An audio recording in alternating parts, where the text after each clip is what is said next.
ಕಾಯುವ ನೀನೇ ನನ್ನ ಹೃದಯದೊಳಿನ್ನೆನ್ನು ಸ್ತುತಿಸುವೆ ಎಂದೆಂದೂ ಶಿರವಾಗಿ ನಮಿತೆ ಸರ್ವ ಸೃಷ್ಟಿಗೆ ಯಜಮಾನ ನೀನೇ ಸರ್ವ ಸೃಷ್ಟಿಯ ಕಾಯುವವ ನೀನೇ ನನ್ನ ಹೃದಯದೊಳಿನ್ನೆನ್ನು ಸ್ತುತಿಸುವೆ ಎಂದೆಂದೂ ಶಿರವಾಗಿ ನಮಿತೆ ಹಾಲೆಲೂಯಾ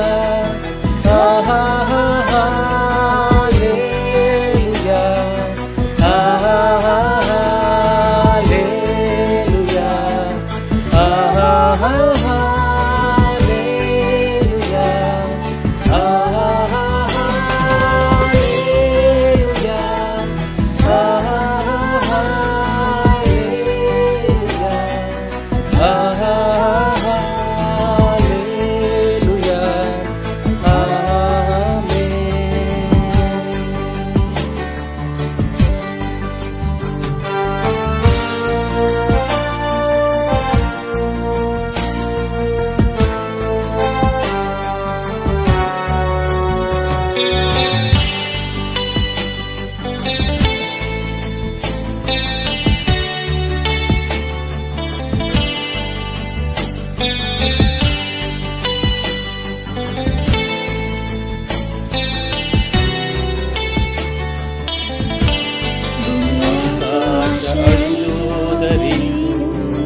ವಾಕ್ಯವು ಎಂದು ಅಳಿಯದು ಈ ಜೀವನ ನಶಿಸಿ ಹೋದರೇನು ವಿಶ್ವಾಸಿ ಎಂದೆಂದು ಸಿಗನು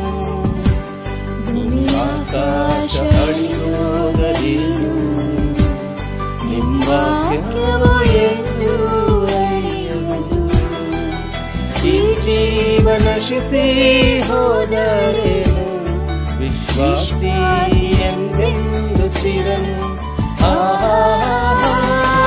ಹಾಲೆಲೂಯಾ ಹಾಲೆಲೂಯಾ ಹಾಲೆಲೂಯಾ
ಸಂಪೂರ್ಣವಾದ ನಿನ್ನ ಕೃಪೆ, ಶಾಶ್ವತವಾದ ನಿನ್ನ ಕೃಪೆ, ಸಂಪೂರ್ಣವಾದ ನಿನ್ನ ಕೃಪೆ, ಶಾಶ್ವತವಾದ ನಿನ್ನ ಕೃಪೆ, ಬಾಳಿಗೆ ಬೆಳಕನ್ನು ನೀಡುವಂತ ನಿನ್ನ ಕೃಪೆ, ಬಾಳಿಗೆ ಬೆಳಕನ್ನು ನೀಡುವಂತ ನಿನ್ನ ಕೃಪೆ, ಸಂಪೂರ್ಣವಾದ ನಿನ್ನ ಕೃಪೆ, ಶಾಶ್ವತವಾದ ನಿನ್ನ ಕೃಪೆ, ಸಂಪೂರ್ಣವಾದ ನಿನ್ನ ಕೃಪೆ, ಶಾಶ್ವತವಾದ ನಿನ್ನ ಕೃಪೆ.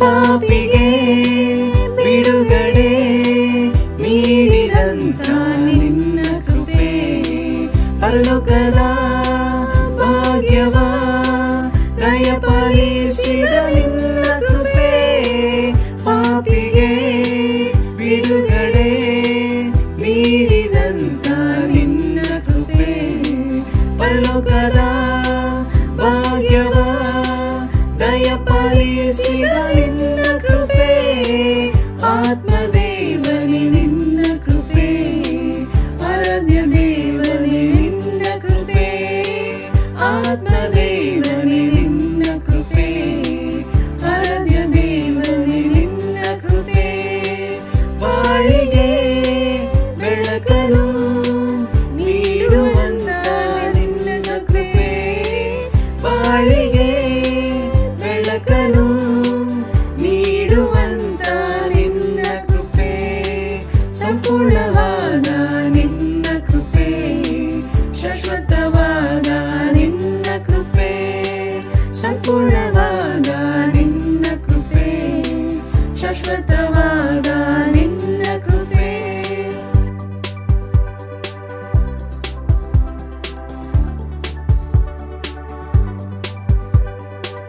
ಕರುಣೆಯ ತೋರಿದ ಪರಿಶುದ್ಧವಾದ ನಿನ್ನ ಕೃಪೆ, ನಿತ್ಯವಾದ ಮರಣದಿಂದ ಬಿಡುಗಡೆ ಮಾಡಿದ ನಿನ್ನ ಕೃಪೆ, ಕರುಣೆಯ ತೋರಿದ ಪರಿಶುದ್ಧವಾದ ನಿನ್ನ ಕೃಪೆ, ನಿತ್ಯವಾದ ಮರಣದಿಂದ ಬಿಡುಗಡೆ ಮಾಡಿದ ನಿನ್ನ ಕೃಪೆ, ಆತ್ಮದೇವನೇ ನಿನ್ನ ಕೃಪೆ, ಆರೋಗ್ಯದಾತನೇ ನಿನ್ನ ಕೃಪೆ, ಆತ್ಮದೇವನೇ ನಿನ್ನ ಕೃಪೆ, ಆರೋಗ್ಯದಾತನೇ ನಿನ್ನ ಕೃಪೆ, ಬಾಳಿಗೆ ಬೆಳಕನ್ನು ನೀಡುವಂತ ನಿನ್ನ ಕೃಪೆ, ಬಾಳಿಗೆ ಬೆಳಕನ್ನು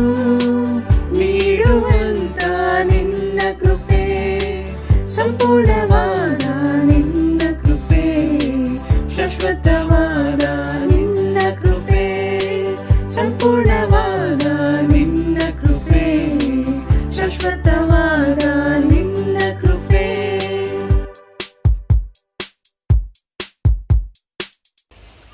ಮುಂಜಾನೆಯ ನಮಸ್ಕಾರಗಳು ಸಹೋದರ ಸಹೋದರಿಯರೇ ಮತ್ತು ಸ್ನೇಹಿತರೆ, ನಿಮ್ಮೆಲ್ಲರಿಗೂ ಭಾನುವಾರದ ಆನ್ಲೈನ್ ಕನ್ನಡ ಕೂಟಕ್ಕೆ ಸ್ವಾಗತ ಸುಸ್ವಾಗತ. ಈ ಸಮಯದಲ್ಲಿ ನಾವು ಸತ್ಯವೇದದಿಂದ ವಚನಗಳನ್ನು ನೋಡೋಣ. ಕೀರ್ತನೆಗಳು 118, 24 ಮತ್ತು 27. ಈ ದಿನವು ಯೆಹೋವನಿಂದಲೇ ನೇಮಕವಾದದ್ದು, ಇದರಲ್ಲಿ ನಾವು ಉಲ್ಲಾಸದಿಂದ ಆನಂದಿಸೋಣ. ಯೆಹೋವನೇ ದೇವರು, ಆತನು ನಮಗೆ ಪ್ರಕಾಶವನ್ನು ಅನುಗ್ರಹಿಸಿದ್ದಾನೆ. ರಂಬೆಗಳನ್ನು ಹಿಡಿದುಕೊಂಡು ಮೆರವಣಿಗೆಯಾಗಿ ಯಜ್ಞವೇದಿಯ ಕೊಂಬುಗಳ ಸಮೀಪಕ್ಕೆ ಬನ್ನಿರಿ. ಆಮೆನ್. ಇಲ್ಲಿ ನೋಡುವಾಗ ಈ ದಿನ ದೇವರು ನಮಗೆ ಕೊಟ್ಟಿದ್ದಾರೆ, ನಾವು ಇದರಲ್ಲಿ ಉಲ್ಲಾಸದಿಂದ ಆನಂದಿಸೋಣ. ಯಾವುದೇ ಕಾರಣ ನಾವು ಕಷ್ಟಗಳಿದ್ದಾವಂತೆ ಕುಂದಿ ಹೋಗದೆ ಉಲ್ಲಾಸ ಪಡೋಣ. ದೇವರು ನಮ್ಮ ಜೊತೆ ಇದ್ದಾರೆ. ಇವತ್ತಿನ ದಿನ ವಾಕ್ಯಗಳನ್ನು ಕೇಳೋಣ, ಸಂತೋಷವಾಗಿರೋಣ. ಈ ಸಮಯದಲ್ಲಿ ಪ್ರಾರ್ಥನೆಯನ್ನು ಮಾಡಿ ಈ ಕೂಟವನ್ನು ಪ್ರಾರಂಭಿಸೋಣ. ತಂದೆಯಾದ ದೇವರೇ, ನೀವು ಬಹಳ ಶ್ರೇಷ್ಠರು. ಈ ದಿನವನ್ನು ನೀವೇ ನಮಗೆ ದಯಪಾಲಿಸಿದ್ರಿ, ಅದಕ್ಕಾಗಿ ನಿಮಗೆ ತುಂಬ ಕೃತಜ್ಞತೆಗಳು. ನಿಮ್ಮ ವಾಕ್ಯಗಳನ್ನು ಕೇಳಿ ನಾವು ಅದ್ಭುತವಾಗಿ ಬೆಳೆಯುವುದಕ್ಕೆ ಆಶೀರ್ವದಿಸೋರು ನೀವೇ. ನಿಮಗೆ ಮಹಿಮೆ ಉಂಟಾಗಲಿ. ಈ ಪ್ರಾರ್ಥನೆಯನ್ನು ನಿಮ್ಮ ಒಬ್ಬನೇ ಮಗನಾದ ಯೇಸುವಿನ ನಾಮದಲ್ಲಿ ಪ್ರಾರ್ಥಿಸುತ್ತೇನೆ. ಆಮೇನ್. ಆಮೇಲೆ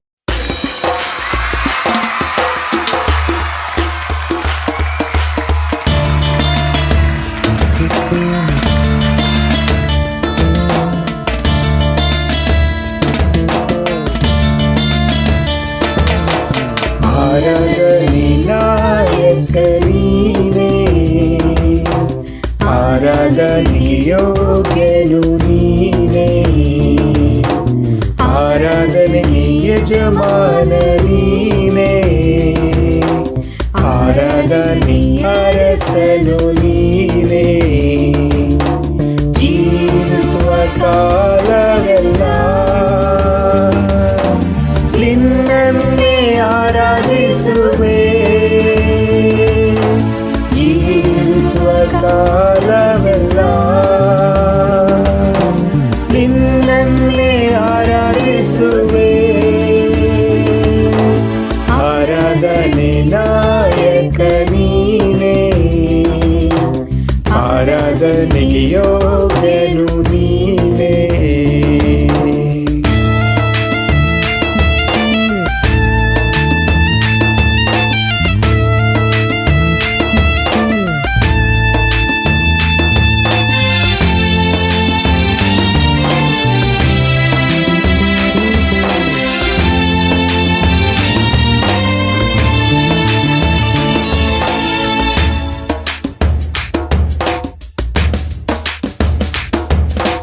ಪರಿಶುದ್ಧ ದೇವರು ನೀನೇ, ಪರಿಶುದ್ಧ ಆರಾಧನೆ, ಪರಲೋಕದ ತಂದೆ ನೀನೇ, ಮಹಿಮೆಯ ಆರಾಧನೆ. ಮೊಣಕಾಲೂರಿ ಕೈಗಳ ಮೆತ್ತಿ ನಿನ್ನನ್ನೇ ಆರಾಧಿಸುವೆ, ಮೊಣಕಾಲೂರಿ ಕೈಗಳ ಮೆತ್ತಿ ನಿನ್ನನ್ನೇ ಆರಾಧಿಸುವೆ. ಆರಾಧನೆಗೆ ನಾಯಕ ನೀನೇ, ಆರಾಧನೆಗೆ ಯೋಗ್ಯನು ನೀನೇ.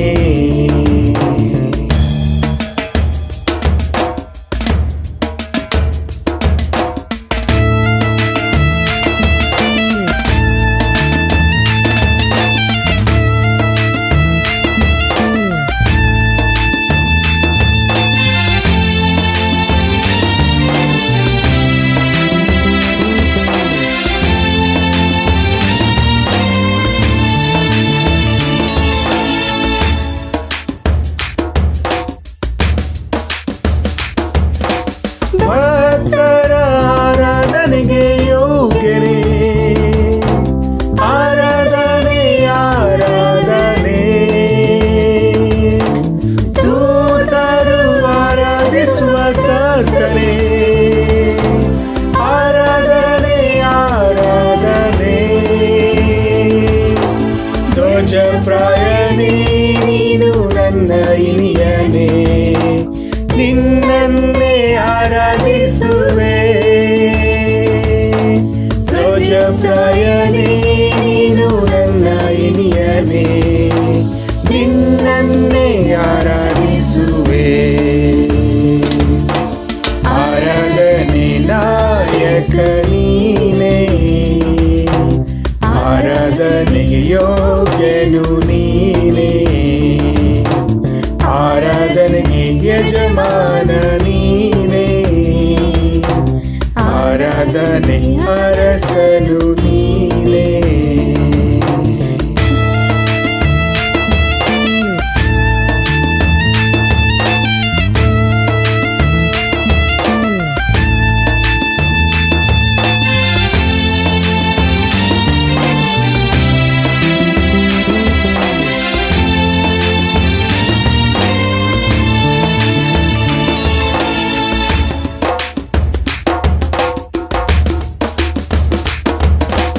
ನನಗಾಗಿ ಬಲಿಯಾದ ಯೇಸುವೆ, ದಿನವೆಲ್ಲ ಆರಾಧಿಸುವೆ. ಬೇಗನೆ ಬರಲಿರುವ ಯೇಸುವೆ, ಹರ್ಷದಿ ಆರಾಧಿಸುವೆ. ಅಭಿಷೇಕದಾತ್ಮನೇ ಆತ್ಮ ಪ್ರಿಯನೇ, ನಿನ್ನನ್ನೇ ಆರಾಧಿಸುವೆ. ಅಭಿಷೇಕದಾತ್ಮನೇ ಆತ್ಮ ಪ್ರಿಯನೇ, ನಿನ್ನನ್ನೇ ಆರಾಧಿಸುವೆ. ಆರಾಧನೆ ನಾಯಕ ನೀನೇ, ಆರಾಧನೆ ಯೋಗ್ಯನು ನೀನೇ, ಆರಾಧನೆಗೆ ಯಜಮಾನ ನೀನೇ, ಆರಾಧನೆ ಅರಸನು ನೀನೇ. ಜೀವಿಸುವ ಕಾಲವೆಲ್ಲ ನಿನ್ನನ್ನೇ ಆರಾಧಿಸುವೆ. ಜೀವಿಸುವ ಕಾಲವೆಲ್ಲ ನಿನ್ನನ್ನೇ ಆರಾಧಿಸುವೆ. ಆರಾಧನೆ ನಾಯಕ ನೀನೇ, ಆರಾಧನೆಗೆ ಯೋಗ್ಯನು ನೀನೇ.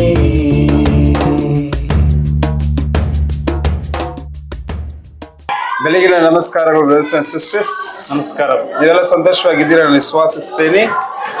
ದೇವರ ಕೃಪೆಯಿಂದ ನಾವೆಲ್ಲರೂ ಬಲವಾಗಿದ್ದೀರಿ ಅಲ್ವರಾ? ಓಕೆ, ಇವತ್ತಿನ ಪ್ರಾರ್ಥನೆಯ ಮುಖಾಂತರ ಈ ಕೂಟವನ್ನು ಆರಂಭಿಸೋಣ. ಆಕಾಶ ಭೂಮಿಗಳ ಒಡೆಯನೇ, ಮಹಾಪರಿಶುದ್ಧವಲ್ಲ ಸ್ವಾಮಿ, ಈ ಬೆಳಗ್ಗೆ ವೇಳೆಯನ್ನು ನಮಗೆ ಕೊಟ್ಟಿದ್ದಕ್ಕೋಸ್ಕರ ಸ್ತೋತ್ರ ದೇವನೇ. ಎಷ್ಟೋ ಜನಕ್ಕೆ ಸಿಕ್ಕದಂಥ ಒಂದು ಭಾಗ್ಯ ದೇವನೇ ಇದು. ಸಿಕ್ಕಿದ್ರೂ ಅವರು ಉಪಯೋಗ ಮಾಡ್ಕೊಂಡಿರೋ ಇದ್ದಾರೆ ಸ್ವಾಮಿ. ನಮಗೆ ಆ ಹೃದಯವನ್ನು ಕೊಟ್ಟು ನಿಮ್ಮನ್ನು ಆರಾಧಿಸಲು ಇಲ್ಲಿ ಕರೆದುಕೊಂಡು ಸೇರಿಸಿದಕ್ಕೋಸ್ಕರ ನಿಮಗೆ ಸ್ತೋತ್ರವನ್ನು ಸಲ್ಲಿಸ್ತೇನೆ ಸ್ವಾಮಿ. ಈ ಬೆಳಗಿನ ವೇಳೆಯಲ್ಲಿ ಸ್ವಾಮಿ ನನ್ನ ಮುಖಾಂತರ ಮಾತಾಡೋರು ನೀವು ಆಗಿದ್ದೀರಪ್ಪ ದೇವನೇ. ನಿನ್ನ ವಾಕ್ಯಗಳನ್ನು ನಮ್ಮ ಜೀವನದಲ್ಲಿ ಅಳವಡಿಸಿಕೊಂಡು ಅದರ ಪ್ರಕಾರ ಜೀವಿಸಲು ನಮ್ಮನ್ನು ಬಲಪಡಿಸಿ, ಇರುವಂಥ ಕಾಲದಲ್ಲಿ ನಿಮಗೆ ಮಹಿಮೆಯುಳ್ಳ ಮಕ್ಕಳಾಗಿ ಜೀವಿಸಲು ನಮ್ಮನ್ನು ಆಶೀರ್ವದಿಸಿ, ಅದೇ ಪ್ರಕಾರ ಸ್ವಾಮಿ ಒಂದು ಕುಟುಂಬವಾಗಿ ನಾವು ಯಾವಾಗಲೂ ದೇವನೇ ನಿನ್ನ ರಾಜ್ಯದಲ್ಲಿ ಜ್ಞಾನದ ಪ್ರಕಾರ ಪವಿತ್ರಾತ್ಮನ ಮುಖಾಂತರ ಜೀವಿಸಲು ನಮ್ಮನ್ನು ಬಲಪಡಿಸಬೇಕಂತ ನಿಮ್ಮನ್ನು ಬೇಡಿಕೊಳ್ಳುತ್ತೀರಿ ಸ್ವಾಮಿ. ಇಲ್ಲಿ ಬಂದಿರುವಂಥ ಪ್ರತಿಯೊಬ್ಬರು ಒಂದೊಂದು ಕೋರಿಕೆಗಳು ಇರುತ್ತೆ, ಒಂದೊಂದು ಕಷ್ಟ ಇರುತ್ತೆ, ಒಂದು ದುಃಖ ಇರುತ್ತೆ, ಒಂದು ಸಂತೋಷ ಇರುತ್ತೆ ಸ್ವಾಮಿ. ಅವು ಯಾವ ವಿಷಯಗಳಾಗಿದ್ರೂ ಸ್ವಾಮಿ ಅವುಗಳೆಲ್ಲವನ್ನು ಸರಿಪಡಿಸುವಂಥ ದೇವರು ನೀವಾಗಿದ್ದೀರಪ್ಪ ಸ್ವಾಮಿ. ನಿನ್ನ ಕೃಪೆ ಮುಖಾಂತರನೇ ಸ್ವಾಮಿ ನಮಗೆ ಶಾಂತಿ ಸಮಾಧಾನ ಸಿಗುವುದು. ಅದರ ಮುಖಾಂತರ ನಾವು ಈ ಭೂಮಿಯಲ್ಲಿ ಒಳ್ಳೆ ಮಕ್ಕಳಾಗಿ ಜೀವಿಸಲು ಸಾಧ್ಯವಾಗಿದೆ ಸ್ವಾಮಿ. ಈ ಲೋಕ ಅನೇಕ ವಿಧವಾದ ಸ್ವಾಮಿ ರೂಪಗಳಲ್ಲಿ ನಮ್ಮನ್ನು ನಿಮ್ಮಿಂದ ದೂರ ಮಾಡಲು ಅನೇಕ ವಿಷಯಗಳು ನಮ್ಮ ಮಧ್ಯದಲ್ಲಿ ಬರಬಹುದು ಸ್ವಾಮಿ. ಆದರೆ ನಿನ್ನ ವಾಕ್ಯವನ್ನು ನಾವು ಧ್ಯಾನಿಸಿ, ನಿನ್ನ ವಾಕ್ಯದ ಪ್ರಕಾರ ನಾವು ಜೀವಿಸಿ, ನಿನ್ನ ವಾಕ್ಯದ ಪ್ರಕಾರ ನಾವು ಬಾಳಲು ನಮ್ಮನ್ನು ಬಲಪಡಿಸಬೇಕಂತ ನಿಮ್ಮನ್ನು ಬೇಡಿಕೊಳ್ಳುತ್ತೇವೆ ಸ್ವಾಮಿ. ಸಭೆಗಳು ಎಷ್ಟೇ ಆಗಿದ್ದರೂ ಸ್ವಾಮಿ ಯೇಸು ಕ್ರಿಸ್ತನನ್ನು ಆರಾಧಿಸುವಂಥ ಹೃದಯ ನಮಗೆ ಕೊಟ್ಟಿದ್ದಕ್ಕೋಸ್ಕರ ಸ್ತೋತ್ರವನ್ನು ಹೇಳಿಸುತ್ತೀವಿ ಸ್ವಾಮಿ. ಅನೇಕ ವಿಧವಾದ ಜಾತಿಗಳಾಗಿದ್ದರೂ, ಅನೇಕ ವಿಧವಾದ ಮನುಷ್ಯರಾಗಿದ್ದರೂ ಸ್ವಾಮಿ ನಮ್ಮನ್ನು ನೀವು ಆರಿಸ್ಕೊಂಡಿದ್ದೀರ ಸ್ವಾಮಿ. ಏಕ ಮನಸ್ಸುಗಳ ಮಕ್ಕಳಾಗಿ ಜೀವಿಸಲು ನಮ್ಮನ್ನು ಆರಿಸ್ಕೊಂಡಿದ್ದೀರಪ್ಪ ಸ್ವಾಮಿ. ನೀವೊಬ್ಬರೇ ನೀತಿ ದೇವರನ್ಬಿಟ್ಟು ನಮಗೆ ತೋರಿಸಿಕೊಟ್ಟಿದ್ದೀಯಪ್ಪ ನಿನ್ನ ವಾಕ್ಯದ ಮುಖಾಂತರ ಸ್ವಾಮಿ. ಅದಕ್ಕೋಸ್ಕರ ನಿನ್ನ ಸ್ತೋತ್ರವನ್ನು ಸಲ್ಲಿಸಿ ಈ ಕೂಟವನ್ನು ನಿನ್ನ ಪಾದದಲ್ಲಿ ಇಟ್ಟು ಸ್ವಾಮಿ ನೀವಿದ್ದು ನಮ್ಮನ್ನು ಆಶೀರ್ವಾದ ಮಾಡಬೇಕಂತ ನಿಮ್ಮನ್ನು ಬೇಡಿಕೊಳ್ಳುತ್ತಾ ಈ ಚಿಕ್ಕ ಪಾತ್ರೆಯಲ್ಲಿ ಯೇಸು ಕ್ರಿಸ್ತನ ಉನ್ನತ ನಾಮದಲ್ಲಿ ಬೇಡುತ್ತೇನೆ ತಂದೆ, ಆಮೇನ್. ಆಮೆನ್. ಬ್ರದರ್ಸ್ ಅಂಡ್ ಸಿಸ್ಟರ್ಸ್, ನೀವೆಲ್ಲ ಬಲವಾಗಿದ್ರೆ ನಾನು ವಿಶ್ವಾಸಿಸ್ತೀನಿ. ದೇವರ ವಾಕ್ಯದಲ್ಲಿ ಸಂತೋಷವಾಗಿ ಕೂಡ ಇದ್ದೀರ ನಾನು ವಿಶ್ವಾಸಿಸ್ತೇನೆ. ನಾವಿವತ್ತು ನೋಡೋಣ ಏನಂದ್ರೆ ಎಪಿಎಸ್ಸಿಎಲ್ ಪುಸ್ತಕದಲ್ಲಿ 2ನೇ ಅಧಿಕಾರದಲ್ಲಿ 19ರಿಂದ 21 ತನಕ ನಾವು ಓದಿದಾಗ ನಮ್ಗೆ ಗೊತ್ತಾಗುತ್ತೆ. ಏನ್ ಗೊತ್ತಾಗುತ್ತೆ ಅನ್ನೋದನ್ನ ನಾವು ಸ್ವಲ್ಪ ಯೋಚನೆ ಮಾಡ್ಬೇಕು. ನಮಗೆ ಮೊದಲು ಅರ್ಥ ಮಾಡ್ಕೊಳ್ಳುವಂತ ಒಂದು ವಿಷಯ ಏನಂದ್ರೆ, ಓದೋಣ. ನಾವು ಓದಿದ್ಮೇಲೆ ನಮ್ಗೆ ಗೊತ್ತಾಗುತ್ತೆ ಏನ್ದ್ರ ಬಗ್ಗೆ ನಾವು ಅರ್ಥ ಮಾಡ್ಕೊಂಡ್ಬಿಟ್ಟು. ಎಪಿಎಸ್ಸಿಎಲ್ 2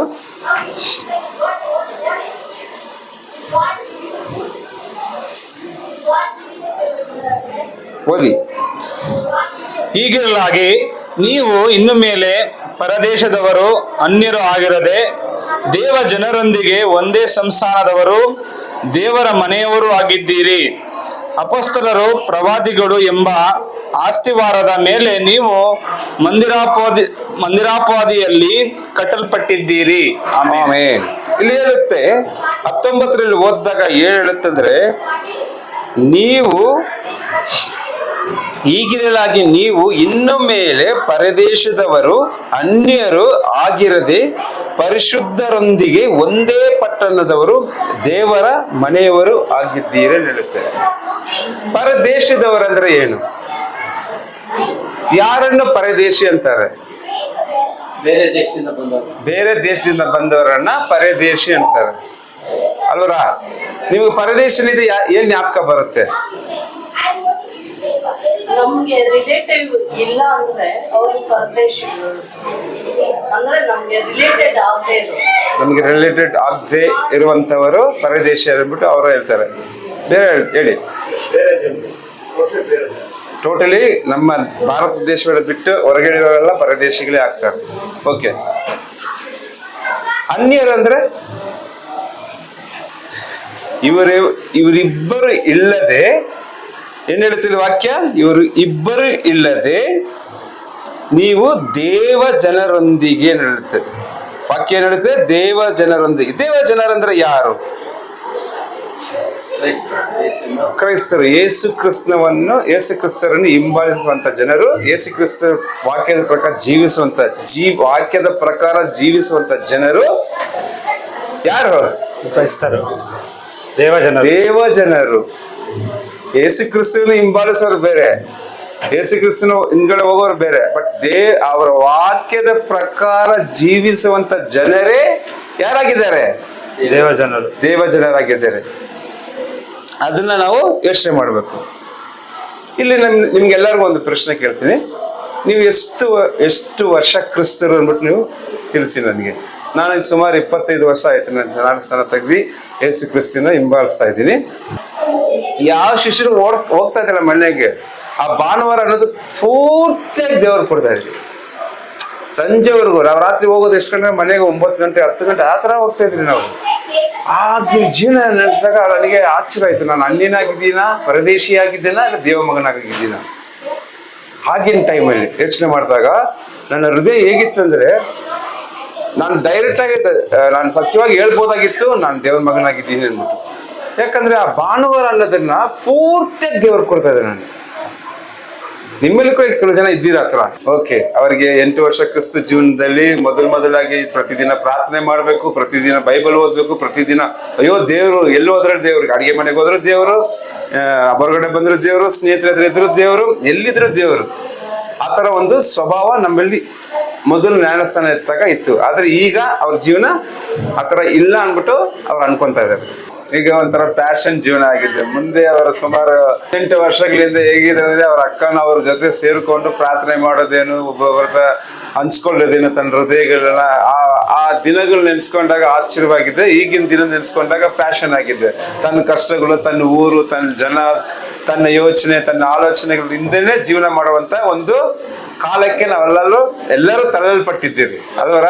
ಆ ಥರ ಒಂದು ದಿನಕ್ಕೆ ನಾವು ಬಂದಿದ್ದೀರಿ. ನೆಕ್ಸ್ಟ್ ಯಾರು ಹೇಳ್ತಾರೆ, ತನ್ನ ಜೀವನ ಪಾಪದಲ್ಲಿತ್ತು, ಅದರಿಂದ ದೇವ್ರಿಗೆ ಬಿಡಿಸ್ಕೊಂಡ್ ಬಂದ್ರು, ಭಯ ಭಕ್ತಿ ಅನ್ನೋದನ್ನ ದೇವ್ರು ನನ್ಗೆ ಹುಟ್ಟಿಸಿದ್ರು, ಯಾವುದು ಪಾಪ ಅರಿವನ್ನು ನನ್ಗೆ ಕೊಟ್ಟರು.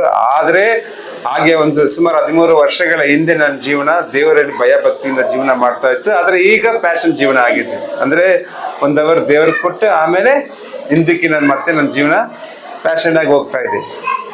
ಈ ಒಂದು ವಿಷಯನ ನಾವು ಏನನ್ನು ಅರ್ಥ ಮಾಡ್ಕೊಬೇಕು, ನಾವೇ ಇವಾಗ ಶೇರ್ ಮಾಡಿದ್ರಿ. ಇದು ಓದಿದಾಗ ನಮ್ಗೆ ಏನು ಅರ್ಥ ಆಗುತ್ತೆ? ನಾನು ಎಲ್ಲಿದ್ದೀನಿ? ಪರದೇಶಿನಾಗಿದ್ದೀನಾ, ಅನ್ಯನಾಗಿದ್ದೀನಾ? ನಾನು ಎಲ್ಲಿದ್ದೀನಿ ಅನ್ನೋದನ್ನ ನಾನು ಅರ್ಥ ಮಾಡ್ಕೊಬೇಕು. ಪ್ಯಾಷನ್ ಜೀವನದಲ್ಲಿ ಇದ್ದೀನಾ, ಇಲ್ಲ ಮೊದಲು ಜ್ಞಾನಸ್ಥಾನ ಎತ್ತಾಗ ಎಷ್ಟು ಭಯ ಭಕ್ತಿಯಿಂದ ಜೀವನ ಮಾಡ್ತಾ ಇದೆ. ದೇವ್ರು ನನಗೆ ಅತಿ ಜ್ಞಾನ ಕೊಟ್ಟಿದ್ದ ಆ ಸಮಯದಲ್ಲಿ ನಾನು ದೇವ್ರಿಗೆ ಭಯ ಬಿದ್ದುಕೊಂಡು ಲೌಕಿಕ ವಿಷಯಗಳನ್ನೆಲ್ಲ ತಳ್ಳಿಟ್ಟು ನಾನು ಜೀವನ ಮಾಡ್ತಾ ಇದ್ದೆ ಅನ್ನೋ ಸ್ವಭಾವದಲ್ಲಿ ನಾನು ಇದ್ದೀನ, ಯಾವ ಥರ ಇದ್ದೀನಿ ಅನ್ನೋದನ್ನ ನಾವೇ ನಮಗೆ ಯೋಚನೆ ಮಾಡ್ಕೊಬೇಕು. ಯಾರು ನಮ್ಮನ್ನ ಕೇಳೋರು ಇಲ್ಲ, ಕೇಳಿದ್ರೂ ನಾವು ಅರ್ಥ ಮಾಡ್ಕೊಳ್ಳೋ ಪರಿಸ್ಥಿತಿಯಲ್ಲಿ ಇದ್ದೀರಾ ಅನ್ನೋದನ್ನ ನಾವು ಯೋಚನೆ ಮಾಡಬೇಕು. ಆಯ್ತಾ? ಇಲ್ಲಿ ವಾಕ್ಯ ಅದೇ ಹೇಳುತ್ತೆ. ಇಲ್ಲಿ ನೋಡಿ, ಇದಕ್ಕೆ ಮೇಲೆ ನಾವು ಯಾವ ಥರ ಇರ್ಬೋದನ್ನು ಹೇಳುತ್ತದೆ ಬೈಬಲ್. ಈಗಿರಲಾಗಿ ನೀವು ಇನ್ನು ಮೇಲೆ ಪರದೇಶದವರು ಅನ್ಯರು ಆಗಿರದೆ ಪರಿಶುದ್ಧರೊಂದಿಗೆ ಒಂದೇ ಪಟ್ಟಣದವರು, ದೇವರ ಮನೆಯವರು ಆಗಿದ್ದೀರಿ.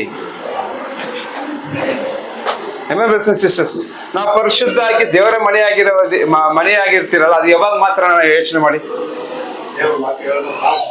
ದೇವರ ವಾಕ್ಯ ನಡೆದಾಗ ನನಗನ್ಸುತ್ತೆ, ಖಂಡಿತ ಖಂಡಿತ ಅದು ಕರೆಕ್ಟ್. ನನಗನ್ಸುತ್ತೆ ವರ್ಷಕ್ಕೊಂದ್ಸರಿ ನಾವೆಲ್ಲ ಅನ್ವಿತ ಆಗ್ಬಿಡ್ತೀವಿ. ನೋಡಿದ್ದೀರಾ? ಯಾವತ್ತೇಳಿ ಮೇರಿ ಕ್ರಿಸ್ಮಸ್ ದಿವಸ ಒಂದೇ ಮನೆತನದವರಾಗಿರ್ತೀರಲ್ಲ, ಅವತ್ತೆಲ್ಲರೂ ಯೇಸು ಸ್ವಾಮಿ ಹುಟ್ಟಿದ್ರು ಅನ್ಕೊಂಡು ನಾವು ಜೀವನ ಮಾಡಿ ಕ್ರಿಸ್ಮಸ್, ಮೇರಿ ಕ್ರಿಸ್ಮಸ್ ಅನ್ಕೊಂಡು ಎಲ್ಲ ಒಂದೇ ತರ ಇರ್ತೀವಿ. ಎಲ್ಲ ಹೊಸ ಹೊಸ ಬಟ್ಟೆಗಳು ಹಾಕೊಂಡು ಒಂಥರ ಬಲವಾಗಿರ್ತೀವಿ ಅಲ್ಲ. ಬಟ್ ಹಂಗೆ ಹೇಳ್ತಾ ಇಲ್ಲ, ಪ್ರತಿದಿನ ದೇವರಲ್ಲಿ ನಾವು ದೇವರ ಮಕ್ಕಳಾಗಿ ಜೀವಿಸ್ಬೇಕು.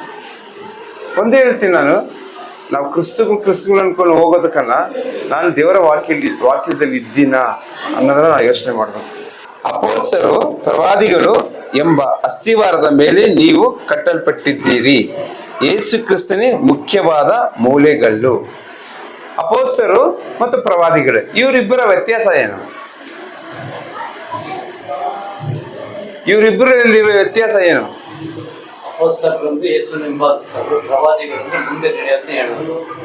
ಅಪೊಸ್ತಲರಂದ್ರೆ ಯೇಸು ಸ್ವಾಮಿಯನ್ನ ಹಿಂಬಾಲಿಸಿದಂತ ಜನರು, ಪ್ರವಾದಿಗಳಂದ್ರೆ ದೇವರ ಆತ್ಮನ ಮುಖಾಂತರ ಮುಂದೆ ನಡೆಯುವಂತ ವಿಷಯಗಳನ್ನ ಹೇಳುವಂತ ಒಂದು ಜನ ಆಗಿದ್ದಾರೆ. ಇವರಿಬ್ಬರ ಗುಣಗಳು ಏನಾಗಿತ್ತು? ದೇವರನ್ನೇ ಬಿಂದುವಾಗಿ ಇಟ್ಕೊಂಡು ಜೀವನ ಮಾಡುವಂತ ಜನ ಆಗಿತ್ತು ಅಲ್ಲ. ನಮ್ಗೆಲ್ಲ ಗೊತ್ತು, ಪ್ರವಾದಿಗಳಲ್ಲಿದೆ ಮೋಸೆ ಟಕ್ಕನ್ ಫ್ಲಾಶ್ ಆಗುತ್ತೆ, ಎಜಿಕೇಲ್ ಫ್ಲಾಶ್ ಆಗುತ್ತೆ, ಯೆರೆಮೀಯ ಫ್ಲಾಶ್ ಆಗುತ್ತೆ, ಆಮೇಲೆ ಜಕೇರಿಯ, ಇವರೆಲ್ಲ ನಮಗೆ ಪ್ರವಾದಿಗಳ ತರ ತೊಂತಾರೆ. ಯಾಕಂದ್ರೆ ಅವರು ದೇವರ ಹತ್ರ ಮಾತಾಡ್ದವ್ರು. ಅವರು ನೋಡಿಲ್ಲ, ಬಟ್ ಮಾತಾಡ್ದವ್ರು. ದೇವರು ವಿಚಿತ್ರವಾಗಿ ಬೆಂಕಿಯ ಮುಖಾಂತರ ತೋರಿಸ್ಕೊಂಡವರು. ಅನೇಕ ವಿಧವಾದ ಆಕಾಶದಿಂದ ಆಕಾಶವಾಣಿ ಆಯಿತು, ಸೂರ್ಯನ ಬೆಳಕಿನಿಂದ ಈ ತರ ವಿಧ ರೂಪದಲ್ಲಿ ದೇವರ ಅದ್ಭುತಗಳ ಕಣ್ಣಾರೆ ಕಂಡಂತ ಜನಗಳು. ಅದೇ ಅಪೊಸ್ತಲರು ಏನ್ ಹೇಳಿ, ಯೇಸು ಸ್ವಾಮಿ ಜೊತೆ ಇದ್ದಂಥವರು, ಜೀವನದಲ್ಲಿ ನಡ್ಕೊಬೇಕು ಹೇಗೆ ಅನ್ಬಿಟ್ಟು ನೋಡಿದವರು, ಹೇಗೆ ನಡ್ಕೊಬೇಕು, ಯಾವ ತರ ಇರಬೇಕು ಅನ್ನೋದನ್ನ ಮಾದರಿಯನ್ನು ನೋಡಿದಂತ ಜನಗಳು ಅಪೊಸ್ತಲರು. ಇವರಿಬ್ಬರ ಗುರಿ ಒಂದೇ. ಇವರಿಬ್ಬರ ಗುರಿ ಏನಾಗಿತ್ತು? ದೇವರ ರಾಜ್ಯವನ್ನ ಪ್ರಕಟಣೆ ಮಾಡಿದಂತ ಜನಗಳು, ದೇವರ ರಾಜ್ಯವನ್ನ ಸಾರದಂತ ಜನಗಳು. ಅರ್ಥ ಆಯ್ತಾ? ಇವರಿಬ್ಬರ ಗುಣಗಳು ಒಂದೇ ಆಗಿತ್ತು, ಇವರಿಬ್ಬರ ಆಲೋಚನೆಯು ಒಂದೇ ಆಗಿತ್ತು, ಇವರಿಬ್ಬರ ನಡತೆಯು ಒಂದೇ ಆಗಿತ್ತು. ನಮ್ಗೆ ಗೊತ್ತು, ಪ್ರವಾದಿಗಳು ಅನ್ನಿದ ತಕ್ಷಣ ನಮ್ಗೆ ಬರುವಂತ ಆಲೋಚನೆ ಏನು? ಅಪೊಸ್ತಲರು ಹೇಳಿದ್ದೆ ನಮ್ಗೆ ಬರುವಂತ ಆಲೋಚನೆ ಏನು? ನಾವು ನೋಡಿಲ್ಲ, ಬಟ್ ನಾವು ಟಿವಿಗಳಲ್ಲಿ, ಸೀರಿಯಲ್ಗಳಲ್ಲಿ, ಸಪೋಸ್ ವಿಡಿಯೋಗಳೆಲ್ಲ ನೋಡಿರ್ತೀರ ಅವರು ಅಲ್ವಾ. ಯೋಹಾನ ಅನ್ನಿದ್ರೆ ನಿಮ್ಗೆ ಏನ್ ನಂಬಿಕೆ ಬರುತ್ತೆ? ಬೈಬಲ್ ವಾಕ್ಯದಲ್ಲಿ ಹೇಳಿದ್ರು. ಅವ್ರು ಯಾವ ತರ ಊಟ ಇತ್ತು, ಅವ್ರು ಯಾವ ತರ ಬಟ್ಟೆ ಇತ್ತು, ಅವ್ರು ಯಾವ ತರ ಹೇರ್ ಸ್ಟೈಲ್ ಮಾಡ್ಕೊಂಡಿದ್ರು, ಯಾವ ತರ ಪ್ಯಾಷನ್ ಅವ್ರದ್ದು, ಯಾವ ತರ ಇತ್ತು ಅವ್ರ ಪ್ಯಾಷನ್. ಕಾಡು ಮನುಷ್ಯನ ತರ ಇದ್ರು. ಅವ್ರ ಊಟ ಹೇಗಿತ್ತು? ಜೇನು ಬಿಡುತ್ತೆ. ಅವ್ರ ಡ್ರೆಸ್ ಹೇಗಿತ್ತು? ಚರ್ಮ, ಕೈಯಲ್ಲಿ ಕೋಲು. ನಮ್ಗೆ ಗೊತ್ತಿಲ್ಲ, ಅದೆಲ್ಲ ಟಿವಿಯಲ್ಲಿ ನೋಡ್ದಾಗ ನಮ್ಗೆ ಅದೆಲ್ಲ ಗೊತ್ತಾಗಿತ್ತು ಅಲ್ವರ. ಅವ್ರ ಗುಣ ಏನಾಗಿತ್ತು? ಹೆಸರು ಬಗ್ಗೆ ಸಾರೋದು ಅಷ್ಟೇ. ಯಾವ ತರ ಸಾರ್ತದ ಹೆಸರು ಬಗ್ಗೆ? ಏನು ಇಲ್ಲ, ಯೋಚನೆ ಮಾಡ್ತದಿಲ್ಲ. ನೀನ್ ಪಾಪಿ, ನೀನ್ ಬದಲಾಗು. ಗೊತ್ತು ನಮ್ಗೆ ಸ್ಟೋರಿ ಅಲ್ವಾ. ಆ ಥರ ಜೀವನ ಇತ್ತು. ಎಲ್ಲ ಬಿಟ್ಬಿಟ್ರು. ದೇವ್ರೆ, ನಾವು ಇದ್ರಿ, ನಾನು ಇದ್ದೆ, ನಾನು ಸಲ ಎತ್ತಿದ್ದೆ, ನನ್ನ ಮೈಂಡ್ ಹಂಗೆ ಇತ್ತು. ಎಲ್ಲ ಬಿಟ್ಬಿಟ್ಟಿದ್ದೆ. ಅಪ್ಪ ಎಲ್ಲ ಅಮ್ಮ ಎಲ್ಲ ಇದ್ರು, ಬಟ್ ಯೋಚನೆ ಮಾಡ್ತಾರೆ. ಮೊದಲು ಎತ್ತಿದೆ ನಮ್ಮನೇಲಿ ಬೈತಾರೆ, ನಮ್ಮನೇಲಿ ಜಗಳ ಬರೋ. ಏನ್ ಬೈಬಲ್ ಎತ್ಕೊಂಡು ನೀವು ಚೆನ್ನಾಗಿದ್ದ. ನಮ್ಮ ತಾತ ಏನಂತಂದ್ರು, ಇದಕ್ ಮುಂಚೆ ಚೆನ್ನಾಗಿದ್ದ, ಯಾವಾಗ ನೋಡ್ ಕುಡ್ಕೊಂಡು ಮೂಲೆಯಲ್ಲಿ ಕುತ್ಕೊಂಡಿರ್ತಾರ. ಇವಾಗೇನೋ ಬೈಬಲ್ ಎತ್ಕೊಂಡ್ಬಿಟ್ಟು ಪಾಸ್ ಆಗ್ಬಿಟ್ಟಿದೆ. ಏನೇ ಮಾಡಿದ್ರು ನನಗೆ ಆಶ್ಚರ್ಯ. ಇದು ಈ ತರನೇ ಜನ ಇದ್ದಾರ? ಅವ್ರು ಏನ್ ಹೇಳಿದ್ರು, ನಮ್ದೆಲ್ಲ ಗೊತ್ತಲ್ಲ, ಮ್ಯಾರಿ ಪೀಸ್ ಮಾಡಿದಾಗ ಈ ಮಾದ ಸ್ವರೂಪ ಎಲ್ಲ ಇಟ್ಬಿಟ್ಟು ತೇರುಗಳು ಮಾಡೋದು. ಅದಕ್ಕೆ ಮುಂಚೆ ನಾನೇ ಮಾಡ್ತಾ ಇದ್ದೆ ಅಲ್ಲಿ. ಅದು ಹೆಂಗ್ ಮಾಡ್ತಾ ಇದೆ? ಯಾವ ತರ ಮಾಡ್ತಾ ಇದ್ದೆ? ಪರಿಶುದ್ಧವಾಗಿ ಮಾಡ್ತಾ ಇದ್ನಾ? ಇಲ್ಲ. ಈ ಕಡೆ ಕುಡ್ದ್ಬಿಟ್ಟು ಕೆಲಸ ಮಾಡ್ತಾ ಇದ್ದೆ. ನಮ್ಗೆ ಯಾರು ಇರ್ತದೆ, ಒಬ್ಬನೇ ರಾತ್ರಿ 1 ಗಂಟೆ 2 ಗಂಟೆವರೆಗೂ ಮಾಡ್ಕೊಂಡು ಕುತ್ಕೊಂತ ಇದ್ದೆ. ಅದೇನೋ ಮಾಡ್ಬೇಕು, ನಮ್ಮ ಅಪ್ಪ ಮಾಡ್ದ, ನಮ್ಮ ತಾತ ಮಾಡ್ದ, ಅವ್ರು ಮಾಡಿದ್ರು, ಇವ್ರು ಮಾಡಿದ್ರೆ ನಾನು ಮಾಡ್ತಾ ಇದ್ದೆ ಹೊರತು ನನ್ನ ಹೃದಯದಿಂದ ನಾನು ಮಾಡಿದ್ದಿಲ್ಲ. ಅರ್ಥ ಆಯ್ತಾ? ಆಮೇಲೆ ಅದನ್ನೆಲ್ಲ ಬಿಟ್ಟು ನಿಜವಾಗಿ ದೇವರ ವಾಕ್ಯವನ್ನು ಹಿಂಬಾಲಿಸಿದಾಗ ನೋಡಿದೆ, ನನ್ನ ಕೇಳಿ ಮಾಡ್ದು ಇಷ್ಟು ನಮ್ಮ ತಾತನೇ ನೋಡಿ ಬೈಬಲ್ ಎತ್ಕೊಂಡು ಹೋಗ್ತಾ ಇದ್ದಾನೆ. ಅವಾಗ ನಾನು ತಿರು ಜ್ಞಾನದಲ್ಲಿದ್ದೆ. ನಾನು ದೇವರ ವಾಕ್ಯ ನನ್ನ ಒಳಗಡೆ ಬಂದಾಗ ತಿರು ಜ್ಞಾನ ಆಯ್ತು ನನಗೆ. ನಾನು ಎಲ್ಲಿದ್ದೀನಿ, ನಾನು ಹೇಗಿದ್ದೀನಿ ಅನ್ನೋದ್ರೆ ನನಗೆ ಅರಿವು ಮೂಡ್ತು. ಈಗ ನೋಡಿದ್ರೆ ನಾನು ಅದೇ ಥರ ಆಗ್ತಾ ಇದ್ದೀನ ಮತ್ತೆ ಅಂದ್ಬಿಟ್ಟು ಯೋಚನೆ ಬರ್ತದೆ ನಾನು ನೆನೆಸ್ಕೊಂಡಾಗ. ಯಾಕೆ ಹೇಳಿ? ದೇವರ ವಾಕ್ಯನ ನನ್ನ ಹೃದಯದಲ್ಲಿಲ್ಲ. ಬೇರೆ ಶನಿವಾರ, ಬೇರೆ ಭಾನುವಾರ, ಬೇರೆ ಶುಕ್ರವಾರ ಆ ಥರ ಆಗ್ಬಿಟ್ಟಿದ್ದೆ ನನ್ನ ಹೃದಯ. ನನಗೆ ಫೀಲ್ ಆಯಿತು, ನಾನು ಎಲ್ಲಿದ್ದೀನಿ ದೇವರೇ, ನಾನು ನಿನ್ನ ವಾಕ್ಯದಲ್ಲಿ ಇದ್ದೀನಾ, ನಿನ್ನ ವಾಕ್ಯದಲ್ಲಿ ಜೀವಿಸ್ತಾ ಇದ್ದೀನಾ, ನಿನ್ನ ವಾಕ್ಯದ ಪ್ರಕಾರ ಇದ್ದೀನಾ ಅಂತಾಗ ನನಗೆ ಭಯ ಆಗುತ್ತೆ. ಪರೀಕ್ಷೆ ಮಾಡಿಕೊಂಡೆ. ಅದಕ್ಕೆ ದೇವರಲ್ಲಿ ತೋರಿಸ್ತಾ ಇದ್ದಾರೆ, ಅಪೊಸ್ತಲರು ಹೇಗಿದ್ದರು, ಪ್ರವಾದಿಗಳು ಹೇಗಿದ್ದರು, ಸ್ವಲ್ಪ ಯೋಚನೆ ಮಾಡಿ ನೋಡಿ. ನೀವುಗಳು ಒಂದಿನ ಕಾಲದಲ್ಲಿ ಪ್ರವಾದಿಗಳಾಗಿದ್ದೀರಿ, ನೀವು ಕೂಡ ಅಪೊಸ್ತಲರಾಗಿದ್ದೀರಿ. ಈಗ ನಾನು ಹೇಗಿದ್ದೀನಿ, ಫ್ಯಾಷನ್ ಆಗಿದ್ದೀನಾ ಅನ್ನೋದು ನಮ್ಮ ಬಾಯಲ್ಲಿ ಅದು ಬಂತು. ಅದರ ಏನ್ ಮಾಡೋಣ ಅದಕ್ಕೆ?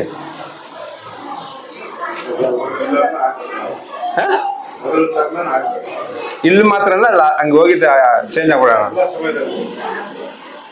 ಅದು ಕೆಲವು ಸರಿ ಆಗುತ್ತೆ. ಇಲ್ಲಿ ನಾವು ಎಲ್ಲ ಏನೇನೋ ಮಾಡಿ ನಮ್ಮ ಮೈಂಡ್ ಎಲ್ಲ ಚೇಂಜ್ ಆಗಿರುತ್ತೆ. ದೇವರ ವಾಕ್ಯ ಕೇಳಿದ್ದೆ ಬದಲಾಗೋಣ ಅನ್ಸುತ್ತೆ. ಹೊರಗಡೆ ಹೋಗಿ ಸ್ವಲ್ಪ ಕೆಲಸ ಮಾಡಿದಾಗ ಎಲ್ಲ ಚಿರ್ಗಾ ಉಲ್ಟಾ ಆಗ್ಬಿಟ್ಟಿರ್ತೀವಿ. ಸಾಯಂಕಾಲ ಹೊತ್ತಾಗ ನೋಡಿದ್ರೆ ಅದೇ ಪ್ರಕಾಶ, ಅದೇ ಶಿವ, ಅದೇ ಕುಮಾರ್, ಅದೇ ಬಾಲರಾಜ್, ಅದೇ ತಿಮ್ಮಯ್ಯ, ರಾಮಯ್ಯ, ಅದೇ ಥರ ಆಗ್ಬಿಟ್ಟಿರ್ತೀವಿ. ಕಾರಣ ಏನು, ಯಾಕೆ ಅನ್ನೋದನ್ನ ಆಲೋಚನೆ ಮಾಡೋದು ತುಂಬಾ ಮುಖ್ಯವಾದ ವಿಷಯ. ದೇವರ ವಾಕ್ಯದಲ್ಲಿ ನಾನು ನೆಲೆಸಿದ್ದೀನ, ಜೀವನ ಮಾಡ್ತಾ ಇದ್ದೀನ ಅನ್ನೋದನ್ನ ನಾವು ಮೊದಲು ಯೋಚನೆ ಮಾಡಬೇಕು. ಅದು ಯೋಚನೆ ಮಾಡಿದಾಗ ನಾವು ಬದಲಾಗಲು ತುಂಬಾನೇ ಈಸಿ. ಅದು ನಾವು ಯೋಚನೆ ಮಾಡಿಲ್ಲ ಅಂದ್ರೆ ಅದೇ ವಾರ, ಅದೇ ಭಾನುವಾರ, ಅದೇ ಶುಕ್ರವಾರ ಜೀವನ ನಾವು ಮಾಡ್ಕೊಂಡು ಹೋಗ್ತೀವಿ. ಪ್ರವಾದಿಗಳು, ಅಪೊಸ್ತಲರು ಯಾಕೆ ಆ ಥರ ಇದ್ರಂದ್ರೆ ದೇವರನ್ನ ಪೂರ್ಣ ಹೃದಯದಿಂದ ಪ್ರೀತಿಸ್ತಾ ಇದ್ರು, ಪೂರ್ಣ ಶಕ್ತಿಯಿಂದ ಜೀವನ ಮಾಡ್ತಾ ಇದ್ರು, ಪೂರ್ಣ ಬಲದಿಂದ ದೇವರ ಕಾರ್ಯಗಳನ್ನ ಅವ್ರು ಮಾಡ್ತಾ ಇದ್ರು. ಅದಕ್ಕೋಸ್ಕರನೇ ಅವ್ರನ್ನ ಅಪೊಸ್ತಲರು, ಪ್ರವಾದಿಗಳು ಅಂದ್ಬಿಟ್ಟು ಹೇಳ್ತಾ ಇದ್ರು. ಅವ್ರ ಜೀವನ ನಮ್ಮ ಥರನೇ 40 ವರ್ಷ 50 ವರ್ಷ. ಮೋಸೆ ಕಾಲ ಎತ್ಕೊಂಡು ಎಷ್ಟು 120 ವರ್ಷ ಭೂಮಿಯಲ್ಲಿ ಇದ್ರು ಅಷ್ಟೇ. ಅವ್ರ ಕಣ್ಣು ಮೊಬ್ಬಾಗಿಲ್ಲ. ಒಂದೇ ಒಂದು ಸಣ್ಣ ವಿಷಯಕ್ಕೆ ದೇವರ ಆ ಪ್ರಮಾಣ ಮಾಡಿದಂಥ ದೇಶಕ್ಕೆ ಅವ್ರು ಹೋಗಕ್ಕಾಗಿಲ್ಲ. ಒಂದೇ ಒಂದು ಸಣ್ಣ ತಪ್ಪು ಮಾಡಿದ್ರು. ಅವರು ಏನ್ ಮಾಡಿದ್ರು? ಅವ್ರು ತಪ್ಪು ಹೇಳಿ.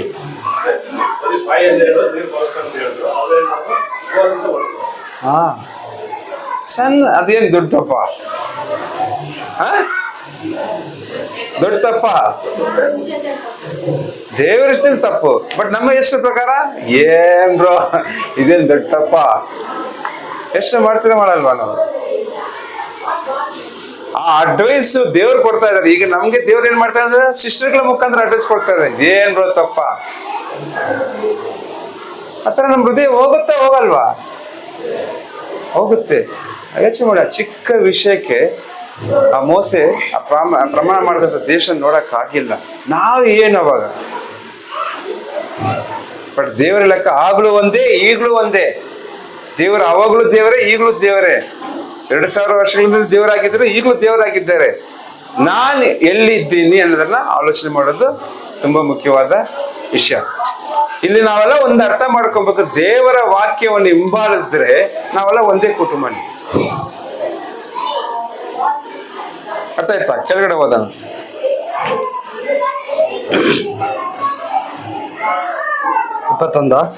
20 21. ಯೇಸು ಕ್ರಿಸ್ತನೇ ಮುಖ್ಯವಾದ ಮೂಲೆಗಲ್ಲು. ಆತನಲ್ಲಿ ಕಟ್ಟಡದ ಎಲ್ಲಾ ಭಾಗಗಳು ಒಂದಕ್ಕೊಂದು ಹೊಂದಿಕೆಯಾಗಿ ಕಟ್ಟಡವು ವೃದ್ಧಿಯಾಗುತ್ತಾ ಕರ್ತನಲ್ಲಿ ಪರಿಶುದ್ಧ ದೇವಾಲಯವಾಗುತ್ತದೆ. ಇಲ್ಲಿ ನೋಡಿ, ಪರಿಶುದ್ಧ ದೇವಾಲಯವಾಗುತ್ತದೆ. ನಾನು ಈ ತರ ಇದ್ದ ದೇವಾಲಯ ಆಗ್ತದ? ನಾನು ಈ ತರ ಜೀವನ ಮಾಡ್ತಾ ಇದ್ದಾರೆ, ಫ್ಯಾಷನ್ ಜೀವನ ಮಾಡ್ತಾ ಇದ್ದಾರೆ, ದೇವಾಲಯ ಆಗ್ತೀನ ನಾನು? ಆಗಲ್ಲ, ಚಾನ್ಸೇ ಇಲ್ಲ. ಕಾರಣ ಏನು? ನಮ್ಮ ಹೃದಯಗಳನ್ನ ಬಲಪಡಿಸ್ಕೊಬೇಕು. ಏನಿದ್ರಲ್ಲಿ ಬಲಪಡಿಸ್ಕೊಂಡ್ಬಿಡ್ಬೇಕು? ಕರ್ತನ ವಾಕ್ಯದಲ್ಲಿ ನಾವು ಬಲಪಡಿಸ್ಕೊಬೇಕು. ಕರ್ತನ ವಾಕ್ಯವನ್ನು ನಮ್ಮ ಜೀವನದಲ್ಲಿ ತೆಗೆದುಕೊಂಡು ನಡೆಯಬೇಕು. ಆಗಲೇ ನಾವು ಒಂದು ದಿನ ಏನಾಗ್ತೀರಿ? ದೇವರಿಗೆ ದೇವಾಲಯವಾಗ್ತೀರಿ. ನಾವು ಮೂಲೆಗಳು ಯಾರಾಗಿದ್ದಾರೆ? ಯೇಸು ಕ್ರಿಸ್ತರು ಮೂಲೆಗಳಾಗಿದ್ದಾರೆ. ಯಾರಿಗೆ? ನಮ್ಗೆ, ನಮ್ಮೆಲ್ಲರಿಗೂ. ಅಪೊಸ್ತಲರಿಗೂ ಅಷ್ಟೇ, ಪ್ರವಾದಿಗಳಿಗೂ ಅಷ್ಟೇ, ನಮಗೂ ಅಷ್ಟೇ. ಆ ಮೂಲೆಗಳನ್ನ ನಾವು ಹಿಂಬಾಲಿಸಿಲ್ಲ ಅಂದ್ರೆ ನಾವು ಎಲ್ಲಿ ಕಟ್ಟಡ ಆಗ್ತೀವಿ, ಎಲ್ಲಿ ದೇವಾಲಯವಾಗ್ತೀರಿ ಅನ್ನೋದನ್ನ ನಾವು ಯೋಚನೆ ಮಾಡಬೇಕು. ಇವತ್ತು ನಮ್ಗೆ ಯಾವುದು ಮೂಲೆಗಳು? ಖಂಡಿತ ನಮ್ಮೆಲ್ಲರಿಗೂ ಮೂಲೆಗಳು ದೇವರು. ಬಟ್ ನಮಗೆ ಹೃದಯಪೂರ್ವವಾಗಿ, ಹೃದಯ ಆಳವಾಗಿ ನಾವು ಯೋಚನೆ ಮಾಡಿದಾಗ ನಮಗೆ ಹೃದಯದ ಕಲ್ಲು ಯಾರಾಗಿದ್ದಾರೆ, ಆ ಮೂಲೆಯ ಕಲ್ಲು ಯಾರಾಗಿದ್ದಾರೆ, ಇದು ನಾನು ಯಾರಿಗೂ ನಿಮ್ಗೆ ಪಾಯಿಂಟೆಡ್ ಆಗಿ ಹೇಳ್ತೀನಿ. ನಾನು ಕೇಳ್ಕೊತ ಇದ್ದೀನಿ. ನಾನು ಪ್ರತಿದಿನ ನಾನು ಕೇಳುವಂತ ಒಂದು ವಿಷಯವಾಗಿದೆ. ಯಾವಾಗ ಕೇಳ್ಬೋದು? ಯಾವಾಗ ಕೇಳ್ಕೊಳಕ್ಕಾಗುತ್ತೆ? ಯಾವ ಸಮಯದಲ್ಲಿ ನಾವು ಅದನ್ನ ಕೇಳಕ್ಕೆ ಶಕ್ತಿ ಇರುತ್ತೆ? ನಾನು ಉದಾಹರಣೆ ಚಿಕ್ಕ ಸ್ಟೋರಿ ಹೇಳ್ತೀನಿ. ಮೊನ್ನೆ ನನಗೆ ಹೋದ ತಿಂಗಳಲ್ಲಿ ನಡೆದಂತ ಒಂದು ವಿಷಯ. ನನಗೆ ಆಟೋ ಓಡಿಸ್ತೀನಿ, ನಾನು ಪರ್ಮಿಟ್ ಮಾಡಬೇಕಾಗಿತ್ತು. ಆ ಪರ್ಮಿಟ್ಗೆ ಏನಿದೆ ಒಬ್ಬರ ಹತ್ರ ಕೊಟ್ಟಿದ್ದೆ. ಅದು RTO ಅಲ್ಲಿ ನೋಡಿದ್ರೆ ಸುಮಾರು ಅದು 2,000 ರೂಪಾಯಿ ಕೆಲಸ ಅಷ್ಟೇ. ನಾನು ಒಬ್ಬ ಬ್ರೋಕರ್ ಹತ್ರ ಕೊಟ್ಟಿದ್ದೆ. ಅವನು ಸುಮಾರು ಅದಕ್ಕೆ ನಂಗೆ 9,000 ರೂಪಾಯಿ ತಗೊಳಕ್ಕೆ ಪ್ರಯತ್ನ ಪಟ್ಟ. ನನಗೆ ತುಂಬಾನೇ ಬೇಜಾರಾಯ್ತು, ತುಂಬಾನೇ ಕೋಪ ಬಂತು, ತುಂಬಾನೇ ಏನೋ ಆಯ್ತು. ಆ ಟೈಮಲ್ಲಿ ನಮ್ಮ ಮನೆಯಲ್ಲಿ ತುಂಬಾ ಪ್ರಾಬ್ಲಮ್ಗಳೆಲ್ಲ ನಡೀತು. ನಮ್ಮ ತಂದೆಗೆ ಸತ್ರು, ನಮ್ಮ ಚಿಕ್ಕಮ್ಮಗೆ ಹಾರ್ಟ್ ಅಟ್ಯಾಕ್ ಆಯ್ತಿದೆ, ನಮ್ಮ ತಾಯಿಗೆ ಹಾರ್ಟ್ ಅಟ್ಯಾಕ್ ಆಯ್ತು, ನನ್ನ ಮಗಳಿಗೆ ಹಾಸ್ಪಿಟ್ಲ್ ಆಯ್ತು. ಕಂಟಿನ್ಯೂ ಎಲ್ಲರಿಗೂ ಪ್ರಾಬ್ಲಮ್. ಆ ಒಂದು ಟೆನ್ಷನ್ ನನಗೆ. ಇವನ್ ಮಾಡಿ ಈ ಥರ ಮೋಸ ಮಾಡ್ದ ಒಂದು ಕೋಪ ನನಗೆ ತಲೆ ಎಲ್ಲೆಲ್ಲೋ ಹೋಗ್ಬಿಡ್ತು. ಯಾಕಂದ್ರೆ ನಮಗೆ ಹಿಂದಿನ ಜೀವನ ಬಂತು ಅಂದ್ರೆ ಕ್ರಿಸ್ತ ಜೀವನ ಅಲ್ಲ, ಹಿಂದಿನ ಪಾಪದ ಜೀವನ ನನ್ನ ಮೈಂಡ್ ಬಂದ್ಬಿಡ್ತು. ನಾನು ಏನು ಮಾಡೋಕ್ಕೂ ರೆಡಿ. ಅವ್ರಿಗೆ ಗೊತ್ತು ನಮ್ಮ ಹಿಂದಿನ ಸ್ವಭಾವ, ನಮ್ಮ ಫ್ಯಾಮಿಲಿ ಎಲ್ಲ ಗೊತ್ತು. ಒಂಥರ ತುಂಬ ಮೋಸ ಅಂದ್ಬಿಟ್ಟು ನಾನು ಹೋಗಿ ಡೈರೆಕ್ಟ್ ಆಮೇಲೆ ಮೊದಲು ಹೋಗಿ ತಪ್ಪಾಗಿ ಮಾತಾಡ್ಬಿಟ್ಟೆ. ತಪ್ಪಾಗಿ ಕೆಟ್ಟ ಮಾತಾಡಿಲ್ಲ, ಒಂಥರ ಬೈದ್ಬಿಟ್ಟು ಬಂದ್ಬಿಟ್ಟೆ. ನೀವು ಇಷ್ಟೊಂದು ಮೋಸ ಮಾಡಬಾರ್ದು ಗೊತ್ತಿರೋರಿಗೆ ಅಂದ್ಬಿಟ್ಟು ಏನೋ ಅಂದ್ಬಿಟ್ಟು ಬಂದ್ಬಿಟ್ಟೆ. ಆಮೇಲೆ ನಾನು ಹೇಳಿದೆ, ನೋಡಪ್ಪ ನಿನ್ಗೆ ಇಷ್ಟೇ ದುಡ್ಡು ಕೊಡೋದು, ನಾನು ಎಷ್ಟು ಕೊಡ್ಬೇಕು ಅಷ್ಟೇ ಕೊಡೋದು ಆದ್ರೂ ಅಂತ ಹೇಳ್ಬಿಟ್ಟು ನಾನು ಮನೆಗೆ ಬಂದ್ಬಿಟ್ಟೆ. ಮಾರನೇ ದಿವಸ ಅವನು ಇಲ್ಲ ನೀನು ಅಷ್ಟು ಕೊಟ್ಟರೆ ನಾನು ಕೊಡೋದು ಅಂದ್ಬಿಟ್ಟು ಹೇಳಿದಾಗ ನನಗೆ ಇನ್ನೂ ಅದೇ ಓಡ್ತಾ ಇದೆ ತಲೆಯಲ್ಲಿ. ನನಗೆ ಪ್ರತಿದಿನ ಅದೇ ಕೋಪ, ಅದೇ ಟೆನ್ಷನ್. ಆಮೇಲೆ ದೇವ್ರೇ ನಾನು ವಾಕ್ಯಗಳನ್ನ ಓದಿದೆ. ನನ್ನ ಕೆಲಸ ದೇವ್ರ ವಾಕ್ಯ ಓದ್ತೀನಿ, ಪ್ರೇಯರ್ ಮಾಡ್ತೀನಿ. ಯಾಕೆ ದೇವ್ರೆ ನನಗೆ ಈ ಥರ ಟೆನ್ಷನ್ ಬರ್ತಾ ಇದೆಯಾ? ಆ ಮನುಷ್ಯನ ಬದಲಾಯಿಸಿ ಅವ್ನು ಮಾಡಿದ ತಪ್ಪನ್ನು ಅವ್ನು ಅರ್ಥ ಮಾಡಿಕೊಂಡು ಬದಲಾಗಿಬಿಟ್ಟು ನಾನು ಬೆಳಿಗ್ಗೆ ಹೊತ್ತು ಎದ್ದು ಪ್ರಾರ್ಥನೆ ಮಾಡ್ತಾ ಇದ್ದೆ. ನನಗೆ ಆಶ್ಚರ್ಯ ಆಯಿತು. ಒಂದು 2-3 ದಿನ ಹಿಂದೆ ಬಂದ್ಬಿಟ್ಟು ಅವರೇ ನನ್ನ ಕರೆದು, ಸರಿ ನಾನು ಇಷ್ಟೇ ಕಾಸು ಕೊಡು ಸಾಕು ಪರವಾಗಿಲ್ಲ ಅಂದ್ಬಿಟ್ಟು ಕಮ್ಮಿ ಕಾಸಿಂದ ನಾನು ಡಾಕ್ಯುಮೆಂಟ್ಸ್ ನನ್ನ ಕೈಗೆ ಕೊಟ್ಟರು. ಆಗ ನಾನು ಅರ್ಥ ಮಾಡಿಕೊಂಡೆ. ನಾನು ಕೋಪ ಮಾಡಿಕೊಂಡು ಇಲ್ಲ ಯಪ್ಪನ್ನ ನಾನು ಹೊಡೆದು ಇಲ್ಲ ಯಪ್ಪನ್ನ ಬೈದು ಜಗಳ ಮಾಡಿದರೆ ನನ್ನ ಮರ್ಯಾದೆ ಏನಾಗ್ತಾ ಇತ್ತಲ್ಲಿ. ನನ್ನ ಎಷ್ಟೋ ದಿವಸ ನಾನು ಒಳ್ಳೆ ಮನುಷ್ಯ ಅನ್ಕೊಂಡಿದ್ದ. ಆ ಒಳ್ಳೆತ್ವ ಎಲ್ಲಿ ಹೋಗ್ತಾ ಇತ್ತು. ನಾವು ನಿಂತ್ಕೊಂಡು ಮಾತಾಡಿದಾಗ ಆ ಯಪ್ಪ ಕೊಟ್ಟಿದ್ಮೇಲೆ ಯೋಚನೆ ಮಾಡಿದ್ದು ನಾನು ಒಂದೇ, ದೇವ್ರ ಹತ್ರ ಹೋಗ್ಬೇಕು ಫಸ್ಟ್. ಆ ದೇವ್ರ ಹತ್ರ ಹೋಗಿದ್ದಂಥ ವಿಷಯ ಆ ಮನುಷ್ಯನ ಬದಲಾಯಿಸ್ತು, ನನ್ನ ಹೃದಯನ ಬದಲಾಯಿಸ್ತು. ಅಲ್ಲಿ ದೇವರಿಗೆ ಮಹಿಮೆ ಆಯ್ತು. ಮಾಡಿದ ಕಾರ್ಯ ಏನು? ಒಂದೇ ಒಂದು. ಹೆಂಗ್ ಮಾಡಿದೆ ಅದು? ದೇವರ ವಾಕ್ಯ ಓದಿದಾಗ ನನಗೆ ಆ ಪ್ರಾರ್ಥನೆ ಮಾಡೋ ಶಕ್ತಿ ಬಂತು. ಅದಕ್ಕೆ ಮುಂಚೆ ನನಗೆ ಶಕ್ತಿ ಬಂದಿಲ್ಲ. ದೇವರ ವಾಕ್ಯ ಓದ ಮೇಲೆ, ಅಂದ್ರೆ ದೇವರ ವಾಕ್ಯ ಅಂದ್ರೆ ನಂಗೆ ಸ್ಟೇಟಸ್ ಕಳಿಸ್ತಾರಲ್ಲ, ಒಂದು ಸ್ಟೇಟಸ್ ಓದ್ದೆ ನಾನು. ಇಷ್ಟು ತಾಳ್ಮೆ ಇರ್ಬೇಕು ಮನುಷ್ಯನ ಅಂದ್ಬಿಟ್ಟು. ಅದು ಓದೋಣ ಸ್ಕ್ರಿಪ್ಚರ್. ಕೀರ್ತನೆಗಳು 105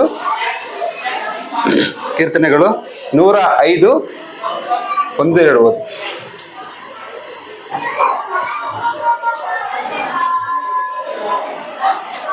ಯೆಹೋವನಿಗೆ ಕೃತಜ್ಞಾಸ್ತುತಿ ಮಾಡಿರಿ, ಆತನ ನಾಮದ ಮಹತ್ವವನ್ನು ವರ್ಣಿಸಿರಿ.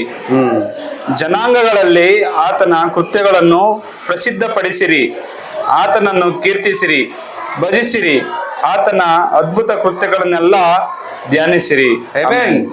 ಇಷ್ಟೇ ನಾನು ಮಾಡಿದ್ದು. ಏನು ಅದ್ಭುತ ನನ್ನ ಜೀವನದಲ್ಲಿ ದೇವ್ರು ಮಾಡಿಲ್ಲ. ಏನು ಅದ್ಭುತ ನನಗೆ ದೇವ್ರು ಮಾಡಿಲ್ಲ ಅಂದ್ಬಿಟ್ಟು ನಾನು ಸ್ವಲ್ಪ ಹಿಂದಕ್ಕೆ ತಿರುಗಿ ನೋಡಿದೆ. ಎಷ್ಟೊಂದು ಅದ್ಭುತ ಮಾಡಿದ್ರಂದ್ರೆ, ನಾನು ಯಾವ ಥರ ಜೀವನ ಮಾಡ್ತಾ ಇದ್ದೆ. ನಾನು ಎಲ್ಲೋ ಹೋಗ್ತಾ ಇದ್ದೆ, ಎಲ್ಲೋ ಹೋಗಿ ಅಲ್ಸೋಗಿ ಮಣ್ಣಾಗಿ ಸೇರಿ ಎಷ್ಟೋ ದಿವಸ ಆಗ್ಬಿಡ್ತಾ ಇತ್ತು.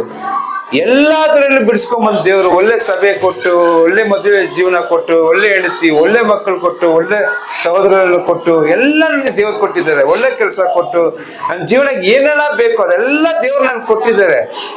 ಅಂತ ದೇವ್ರನ್ನ ಮಹಿಮೆ ಪಡಿಸೋದು ಬಿಟ್ಬಿಟ್ಟು ನಾನು ಯಾವುದೋ ಕಷ್ಟಕ್ಕೆ, ವೇದನೆಗೆ, ದುಃಖಕ್ಕೆ ಅದು ಹಿಂದ್ಗಡೆ ಹೋದ್ರೆ ಏನ್ ಲಾಭ ಅನ್ಬಿಟ್ಟು ಯೋಚನೆ ಮಾಡಿದಾಗ ಆ ವಿಷಯ ನಮ್ಗೆ ಚಿಕ್ಕದಾಗುತ್ತೆ. ನಾವು ಮಾಡ್ಬೇಕಾಗಿರೋದು ಅಷ್ಟೇ ವಿಷಯ. ಬ್ರದರ್ಸ್ ಅಂಡ್ ಸಿಸ್ಟರ್ಸ್, ಪ್ರತಿದಿನ ದೇವ್ರೆ ನಾನು ಎಲ್ಲಿದ್ದೆಪ್ಪ, ನಾನು ಎಲ್ಲಿ ಕುತ್ಕೊಂಡಿದ್ದೆ, ನನ್ನ ಜೀವನ ಹೇಗ್ ಮಾಡ್ತಾ ಇದ್ದೆ, ಒಂದು ಸ್ವಲ್ಪ ಹಿಂದೆ ತಿರುಗಿ ಸಾಕು. ಆ ಆಲೋಚನೆ, ಆ ಜ್ಞಾನ ಮಾಡಲು ನಿಮ್ಗೆ ಶಕ್ತಿನ ನೀವು ಉಪಯೋಗ ಮಾಡಿಕೊಂಡಾಗ ನೀವು ಆಟೋಮೆಟಿಕ್ ದೇವರ ವಾಕ್ಯಕ್ಕೆ ಹೋಗ್ತೀರ. ಆಟೋಮೆಟಿಕ್ ನೀವು ಪ್ರಾರ್ಥನೆಗಳು ನಿಮ್ಗೆ ಬಲ ಆಗುತ್ತೆ. ನನ್ನಲ್ಲೇ ಪರೀಕ್ಷೆ ಆಯಿತು, ಎಷ್ಟು ದಿವಸ ಆಯ್ತು ನಾನು ನನ್ನ ಕುಟುಂಬವಾಗಿ ಪ್ರಾರ್ಥನೆ ಮಾಡಿ, ನನ್ನ ಮಕ್ಕಳ ಜೊತೆ ಪ್ರಾರ್ಥನೆ ಮಾಡಿ, ನನ್ನ ಸಹೋದರ ಸಹೋದರಿ ಜೊತೆ ಪ್ರಾರ್ಥನೆ ಮಾಡಿ ಅಂದ್ಬಿಟ್ಟು ನಾನು ನನ್ನೇ ಪ್ರಶ್ನೆ ಮಾಡ್ಕೊಂಡೆ. ಇದೆಲ್ಲ ನನ್ನೇ ಪ್ರಶ್ನೆ ಮಾಡ್ಕೊಂಡೆ. ನಾನು ಆಗ್ಲೇ ಅರ್ಥ ಆಗೋದು ಗುರು ನೀವು ಮಾಡಿದ್ದೀರಾ ಅನ್ನೋದಕ್ಕನ್ನ ನಾನು ಪ್ರಶ್ನೆ ಮಾಡ್ಕೊಂಡಾಗ ನಾನು ಎಲ್ಲಿದ್ದೀನಿ ಅನ್ನೋದು ಅರಿವು ನನಗೆ ಮೂಡುತ್ತೆ. ನಮ್ಮನ್ನೇ ನಮ್ಮನ್ನ ನಾವು ಕೇಳ್ಕೊಬೇಕು, ನಾನು ಎಲ್ಲಿದ್ದೀನಿ ದೇವರೇ, ಇವತ್ತಿನ ದಿನ ಎಲ್ಲಿದ್ದೀನಿ, ಇವತ್ತಿನ ದಿನ ನಾನು ಎಲ್ಲಿ ಜೀವನ ಮಾಡ್ತಾ ಇದ್ದೀನಿ. ಅದಕ್ಕೆ ಪಾಪ ಯೋಹಾನನ ಜೈಲಲ್ಲಿ ಹಾಕಿ ಅವ್ರ ತಲೆಯನ್ನು ಕರೆದಾಗ ಸುಂಗಿ ಇದ್ರು, ಸ್ಟೀಫನನ್ನು ಕಣ್ಣಿಂದ ಎಸೆದಾಗ ಅವ್ರು ಸುಂಗಿ ಇದ್ರು. ಎಲ್ಲ ಪ್ರವಾದಿಗಳನ್ನ ನೋಡಿದ್ರೆ ವಿಚಿತ್ರವಾಗಿ ಕೊಂದಿದ್ದಾರೆ. ಅವ್ರು ಯಾರು ಯೋಚನೆ ಮಾಡಿಲ್ಲ. ಪೇತ್ರ ಏನಂದ್ರ, ನನ್ನ ತಲೆ ಕೆಳಗೆ ಹಾಕಿ ಶಿಲ್ಬೆಗೆ ಹಾಕಿ ಅಂದ್ರ. ಯಾಕೆ? ಆ ಉನ್ನತ ದೇವರನ್ನ ಪ್ರಕರಣ ಮಾಡಬೇಡಿ, ಮುಂದೆ ಜನಗಳು ನನ್ನ ಇದೇ ತರ ಯೂಸ್ ಮಾಡ್ಬೋದು. ಅರ್ಥ ಆಯ್ತೀರಾ? ಆ ದೇವರ ವಾಕ್ಯಗಳು ಅವ್ರಿಗಿದ್ದ ಕಾರಣದಿಂದನೇ ಅವರು ಬಲ ಹೊಂದಿದ್ರು. ನಮ್ಮಲ್ಲಿ ಆತರ ಒಬ್ಬೊಬ್ಬರಲ್ಲಿ ನಾವೆಲ್ಲ ಬಲ ಆದ್ರೆ ನಾವು ದೇವರಿಗೆ ಕಟ್ಟಡ ಹಾಕ್ತೀರಿ. ಯೇಸು ಸ್ವಾಮಿ ಮೂಲೆಗಲ್ಲು. ಆ ಮೂಲೆಗಲ್ಲು ಯಾರಾಗಿದ್ದಾರೆ ನಮ್ಮ ಜೀವನದಲ್ಲಿ? ಯೇಸು ಕ್ರಿಸ್ತು. ಯೇಸು ಕ್ರಿಸ್ತು ಹೇಳ್ತೀರಿ ನಿಜವಾಗಲ. ನಮ್ಗೆ ವಿಚಿತ್ರವಾಗಿ ನಾವು ಏನಾಗ್ತೀವಿ ಅಂದ್ರೆ ದೂರ ಹೋಗ್ಬಿಡ್ತೀರಿ ಯೇಸು ಸ್ವಾಮಿ. ಫೈನಾನ್ಷಿಯಲಿ ಹೋಗ್ಬಿಡ್ತೀರಿ, ಪಾಪದಲ್ಲಿ ಹೋಗ್ಬಿಡ್ತೀರಿ, ಕೋಪದಲ್ಲಿ ಹೋಗ್ಬಿಡ್ತೀರಿ, ಹೊಟ್ಟೆ ಕಿಚ್ಚಲು ಹೋಗ್ಬಿಡ್ತೀರಿ, ಗರ್ವದ ವಿಷಯಗಳಿಂದ ಹೋಗ್ಬಿಡ್ತೀರಿ, ಹೊಣ ಹೆಮ್ಮೆಯಿಂದ ಹೋಗ್ಬಿಡ್ತೀರಿ. ಮೂಲೆಗಳು ಯಾವ್ದು ನಮ್ಗೆ ಅನ್ನೋದನ್ನ ಯೋಚನೆ ಮಾಡ್ಕೋಬೇಕು. ಅದು ನಾವು ಈಸಿಯಾಗಿ ನಮ್ಮ ಜೀವನ ಮಾಡ್ಬೋದು. ನನ್ನಲ್ಲಿರುವಂತ ಮೂಲೆಗಳು ಯಾವುದು ಅಂದ್ಬಿಟ್ಟು ನಿಮ್ಗೆ ಅರ್ಥ ಆಗ್ಬಿಟ್ರೆ ನೀವು ಖಂಡಿತ ಹೊರ ಬಂದ್ಬಿಡ್ತೀರಿ. ಕೆಲಸ ನಮ್ಗೆ ಗೊತ್ತೇ ಇರಲ್ಲ, ನಮ್ಮ ಸ್ವಭಾವ ನಮ್ಗೆ ಗೊತ್ತಿರಲ್ಲ. ಅದ್ ಹೆಂಗ್ ತಿಳ್ಕೊಬೋದು? ಯಾವ ತರ ತಿಳ್ಕೊಬೋದು? ಅದನ್ನ ಬೇರೆಯವ್ರನ್ನ ಕೇಳೋದು, ಮತ್ತೆ ನಡವಳಿಕೆ, ಸಮಾಧಾನದ ಇರೋದು. ನೀನು ಹೆಂಗಿದ್ದೀಯ ಅಂದ್ಬಿಟ್ಟು ನಿಮ್ಗೇನ್ ಗೊತ್ತಾಗುತ್ತೆ? ಎಂತದನ್ನ ಕೇಳ್ಬೇಕು. ಇವಾಗ ನೀವು ಫುಲ್ ಟಿಪ್ ಟಾಪ್ ಆಗಿ ಡ್ರೆಸ್ ಮಾಡ್ಕೊಂಡಿದ್ದೀರಪ್ಪ, ಕರೆಕ್ಟಾ? ಎಂತ ಹೇಳಿದ್ರೆ ಚೆನ್ನಾಗಿರುತ್ತಾ, ಕನ್ನಡಕ ಹೇಳಿದ್ರೆ ಚೆನ್ನಾಗಿರುತ್ತಾ? ಅಲ್ಲಿ ನೋಡಿ ನಂಜುಂಡ, ನಮಗೆ ಯಾರ ದಾರಿ ನಡೆಸೋರು ಹೇಳಿದ್ರೆ ಅದು ಅರಿವು ಗೊತ್ತಾಗುತ್ತೆ. ಎಷ್ಟು ದಿವಸ ಆಯ್ತು ಟೀಪ್ ಟೈಮ್ಗೆ ಹೋಗಿ?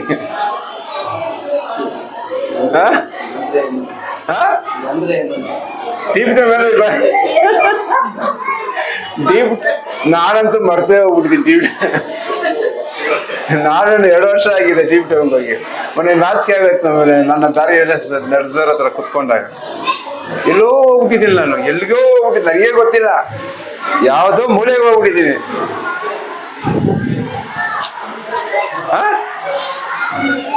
ಯಾವ್ದು ಮೂಲೆಗಳು ಈಗ ನನಗೆ ಅರ್ಥನೇ ಆಗಿಲ್ಲ ನನ್ನ ಜೀವನಕ್ಕೆ. ಸಿಸ್ಟರ್ಸ್, ಸಾಧಾರಣವಾಗಿ 5-6 ವಿಷಯ ಅಷ್ಟೇ ನಮ್ಮ ಜೀವನದಲ್ಲಿ. ಅದು ಮಾಡಿದ್ರೇನೆ ನಾವು ಬದಲಾಗ್ಬಿಡ್ತೀವಿ. ಪ್ರಾರ್ಥನೆ ಮಾಡಿ, ಬೈಬಲ್ ಓದಿ, ಕನ್ಫರ್ಸ್ ಮಾಡಿ, ಕೂಟಗಳಿಗೆ ಯಾವಾಗ ಸೇರಿ ಅಷ್ಟು ಮಾಡಿ ಸಾಕು, ನೀವು ಆಟೋಮೆಟಿಕ್ ಬದಲಾಗ್ಬಿಡ್ತೀರ. ಬದಲಾಗಿಸೋದು ಯಾವುದೋ ಒಂದು ವಾಕ್ಯ. ಎಷ್ಟೋ ಸರಿ ನಮ್ಗೆ ಆಗಿದೆಲ್ಲ, ನಮ್ಮೆಲ್ಲರಿಗೂ ಚರ್ಚಿಗೆ ಬರ್ತಾನೆ ಇರ್ತೀರಿ, ಹೋಗ್ತಾನೆ ಇರ್ತೀರಿ, ಯಾವುದೋ ಒಂದು ವಾಕ್ಯ ಮಾತ್ರ ಟಕಾರ ಹೃದಯಕ್ಕೆ ಓದ್ಬಿಡುತ್ತೆ. ಆ ಕೂಟನೇ ಬದಲಾಯಿಸುತ್ತೆ ಸಾತಾನ. ಎಷ್ಟೋ ಸರಿ ಮೀಟಿಂಗಿಗೆ ಹೋಗಲ್ಲ, ಎಷ್ಟೋ ಸರಿ ಚರ್ಚ್ಗೆ ಬರಲ್ಲ. ಸಾತಾನ್ ಗೊತ್ತು ಇವತ್ತು ಹೋದ್ರೆ ನಂಜಿನ ಬದಲಾಗ್ಬಿಡ್ತಾನೆ. ಶಿವ ಬದಲಾಗ್ಬಿಡ್ತಾನೆ. ಸಾತನ್ ಗೊತ್ತು, ಕಲ್ಸಲ್ಲ ಆ ಟೈಮಲ್ಲಿ. ಯಾರ ಹೃದಯ ಏನೇ ಆಗ್ಲಿ ಮೊದಲು ದೇವರ ರಾಜ್ಯ, ದೇವರು ಅನ್ಬಿಟ್ಟು ಹೃದಯದಲ್ಲಿ ಇಟ್ಕೊಂಡು ಬಂದ್ರೆ ಅವನ ಹೃದಯ ಆಟೋಮೆಟಿಕ್ ಬದಲಾಗುತ್ತೆ. ಸೀರಿಯಸ್ ಆಗಿ ಹೇಳ್ತಾರೆ, ನಿಮ್ಗೆ ಹೇಳ್ತಾ ಇಲ್ಲ, ನನಗೆ ಹೇಳ್ಕೊಂತ ಇದ್ದೀನಿ ನೋಡಿ. ಸಿಸ್ಟರ್ಸ್, ಈ ತರ ವಿಷಯಗಳು ನಾವು ಬದಲಾದಾಗ ನಾವು ಯಾರನ್ನ ಮೌಲ್ಯಗಳನ್ನ ಅನ್ಕೋತೀರಿ? ಯೇಸು ಕ್ರಿಸ್ತನ ಮೌಲ್ಯಗಳನ್ನ ಅನ್ಕೋತೀವಿ. ಅವಾಗ ಅರಿವು ನಮ್ಗೆ ಗೊತ್ತಾಗ್ಬಿಡುತ್ತೆ. ಲಾಸ್ಟ್ ಓದಿಬ್ರು. ಆತನಲ್ಲಿ ಕಟ್ಟಡವು ಹೊಂದಿಕೆಯಾಗಿ ವೃದ್ಧಿಯಾಗುತ್ತಾ ಕರ್ತನಲ್ಲಿ ಪರಿಶುದ್ಧ ದೇವಾಲಯವಾಗುತ್ತದೆ. ನಾವು ಕಟ್ಟಡ, ನಾವು ಒಂದೊಂದು ಕಲ್ಲು, ಮೂಲೆಗಲ್ಲಿನ ಯೇಸು ಸ್ವಾಮಿ ಆಗಿದ್ದಾರೆ. ನಾವು ಒಂದೊಂದು ಕಲ್ಲು. ನಾವು ಯಾರಲ್ಲಿ ಪರಿಶುದ್ಧವಾಗ್ತೀರಿ? ಯೇಸು ಕ್ರಿಸ್ತನ ಪರಿಶುದ್ಧವಾಗ್ತೀರಿ. ಟೆನ್ಷನ್ ಇರಲ್ಲ, ಆಲೋಚನೆಗಳೇ ಇರಲ್ಲ, ಕಣ್ಣು ಮುಚ್ಚಿದಾಗಲೇ ಅಪ್ಪ, ನಾನು ನಮ್ಮ ಅಪ್ಪ ಮನೆಗೆ ಹೋಗ್ತಾ ಇದ್ದೀನಿ, ಧೈರ್ಯದಿಂದ ಹೋಗ್ತಾ ಇರ್ತೀವಿ. ಅರ್ಥ ಆಯ್ತಾ? ಧೈರ್ಯದಿಂದ ದೇವಾಲಯವಾಗುತ್ತೀವಿ, ಪರಿಶುದ್ಧ ದೇವಾಲಯವಾಗ್ತೀವಿ ನಾವು. ಒಬ್ಬೊಬ್ಬರು ನಾವು ಬದಲಾದಾಗ ಆತನಲ್ಲಿ ನೀವು ಸಹ ಆತ್ಮನ ಮೂಲಕವಾಗಿ ದೇವರಿಗೆ ನಿವಾಸ ಸ್ಥಾನವಾಗುವಂತೆ ಒಟ್ಟಾಗಿ ಕಟ್ಟಲ್ಪಡುತ್ತಾ ಇದ್ದೀರಿ. ಯಾರ ಮುಖಾಂತರ? ಯೇಸು ಸ್ವಾಮಿ ವಾಕ್ಯದ ಮುಖಾಂತರ. ಯಾವ ಆತ್ಮದ ಮುಖಾಂತರ? ಪವಿತ್ರಾತ್ಮನ ಮುಖಾಂತರ. ಇಷ್ಟೊತ್ತು ನಾನು ಹೇಳಿದ್ದು ಯಾವುದೋ ಅನ್ಕೊಂಡ್ರೆ ಅದು ಪವಿತ್ರಾತ್ಮ ಆಗಲ್ಲ. ಇಷ್ಟೊತ್ತು ಹೇಳಿದ್ದು ಇದು ಸತ್ಯ, ದೇವರ ವಾಕ್ಯ ಅನ್ಕೊಂಡು ಜೀವನ ಮಾಡಿದ್ರೆ ನಾವು ಪರಿಶುದ್ಧರಾಗೋದಕ್ಕೆ ಸುಲಭ ಆಗುತ್ತೆ. ಸಾಯಂಕಾಲ ಹೋಗಿ ಇನ್ನೊಂದ್ಸರಿ ಆಲೋಚನೆ ಮಾಡೋದು, ಸಾಯಂಕಾಲ ಹೋಗಿ ಇನ್ನೊಂದ್ಸರಿ ಪ್ರಾರ್ಥನೆ ಮಾಡೋದು, ಸಾಯಂಕಾಲ ಹೋಗಿ ಇನ್ನೊಂದ್ಸರಿ ದೇವರ ವಾಕ್ಯವನ್ನ ಯೋಚನೆ ಮಾಡೋದು. ಇದು ಮಾಡಿದ್ರೆ ಡೆಫಿನೆಟ್ಲಿ ನಾವು ಬದಲಾಗಕ್ಕೆ ಈಸಿ ಆಗ್ತೀವಿ. ನಾವು ದೇವರಿಗೆ ಒಂದೊಂದು ಕಲ್ಲಾಗ್ತೀವಿ. ನಾವು ಒಂದೊಂದು ಕಲ್ಲಾದಾಗ ನಾವು ಪರಿಶುದ್ಧ ಆಲಯವಾಗ್ತೀವಿ. ಆ ಪರಿಶುದ್ಧ ಆಲಯದಲ್ಲಿ ದೇವರು ಯಾವಾಗಲೂ ವಾಸ ಮಾಡ್ತಾರೆ. Amen. Thank you very much.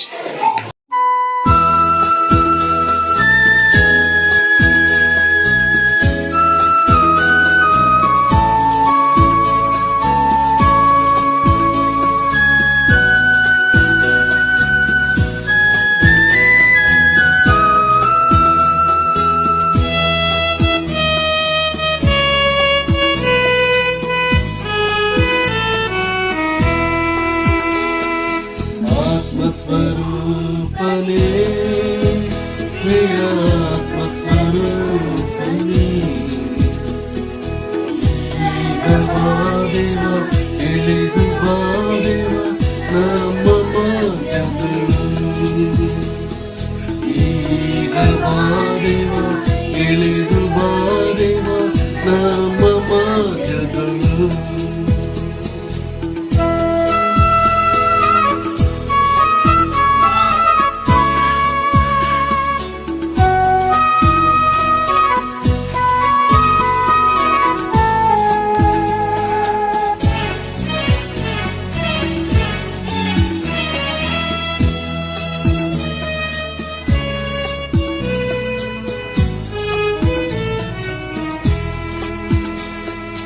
ಹೊಲಸಾದ ಕೆಸರಿನಿಂದ ನನ್ನನ್ನು ರಕ್ಷಿಸಿರಿ. ಹೊಲಸಾದ ಕೆಸರಿನಿಂದ ನನ್ನನ್ನು ರಕ್ಷಿಸಿರಿ. ಪಾಪ ತೊಳೆದು ಶುದ್ಧಿಪಡಿಸು ದಿವ್ಯ ಸಮಯದಳು. ಹಲ್ಲೆಲೂಯಾ. ಪಾಪ ತೊಳೆದು ಶುದ್ಧಿಪಡಿಸು ದಿವ್ಯ ಸಮಯದಳು. ಆತ್ಮಸ್ವರೂಪನೇ, ಪ್ರಿಯ ಆತ್ಮಸ್ವರೂಪನೇ, ಈಗ ಬಾದೇವ, ಇಳಿದು ಬಾದೇವ ನಮ್ಮ ಮಧ್ಯದಲ್ಲಿ. ಈಗ ಬಾದೇವ, ಇಳಿದು ಬಾದೇವ ನಮ್ಮ ಮಧ್ಯದಲ್ಲಿ.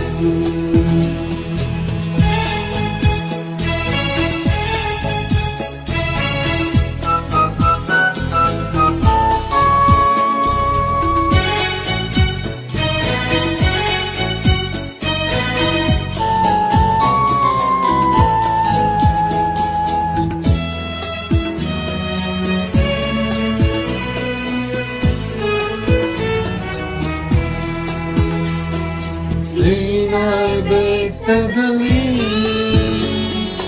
ಎಳೆದು ಬಂದವನೇ, ಸೀನಾಯಿ ಬೆಟ್ಟದಲ್ಲಿ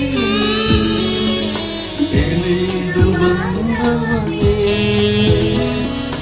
ಆತ್ಮದಾವ ತೀರಿಸಯ್ಯ ನಿನ್ನ ಸಮಯದಳು, ಅಲೆಲುಯ ಆತ್ಮದಾವ ತೀರಿಸಯ್ಯ ನಿನ್ನ ಸಮಯದಳು, ಆತ್ಮಸ್ವರೂಪನೇ ಪ್ರಿಯ ಆತ್ಮಸ್ವರೂಪನೇ, ಈಗ ಬಾರೆವ ಇಳಿದು ಬಾರೆವ ನಮ್ಮ ಮಧ್ಯಗಳು, ಈಗ ಬಾರೆವ ಇಳಿದು ಬಾರೆವ ನಮ್ಮ ಮಧ್ಯಗಳು.